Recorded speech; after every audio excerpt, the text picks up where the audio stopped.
ஆம்பளைங்களை நம்பி பயனே இல்லை. அவங்களுக்கு பொறுப்பு இருக்கணும்னு நம்ம நினைக்கவே முடியாது.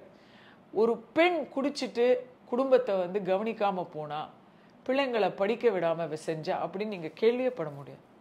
எங்கேயாச்சும் கோடியில் ஒருத்தர் இருக்கலாம், எக்ஸப்ஷன் இருக்கும். பட் ஆம்பளைங்களால் கெட்ட குடும்பங்கள் நிறைய இருக்குது. ஆனால் ஒரு தாயால் கெட்ட குடும்பம்னு நீங்கள் பார்க்க முடியாது. அந்த ஃபினான்ஷியல் ஃப்ரீடம் ஒரு தகப்பன் கிட்ட இருக்கிறத விட தாய்கிட்ட அந்த பணம் இருந்துச்சு, சாவி குத்து தாய்கிட்ட இருந்துச்சுன்னு வைங்களேன், அவங்க அந்த பணத்தை வச்சு என்னெல்லாமோ செய்வாங்க. ஒரு 100 ரூபாய் ஒரு ஆண்கிட்ட இருந்தால் 5 நிமிஷத்தில் அதை எதுலையா செலவு பண்ணிடுவாங்க. ஆனால் 100 ரூபாய் ஒரு தாய்கிட்ட இருந்தால் கண்டிப்பாக ஒரு நாள் முழுக்க அதை இழுத்து இழுத்து இழுத்து தன் குடும்பத்தில் எல்லாருக்கும் ஏதாவது ஒரு பயனை அவங்க உருவாக்குவாங்க. தனக்கு இருக்காது.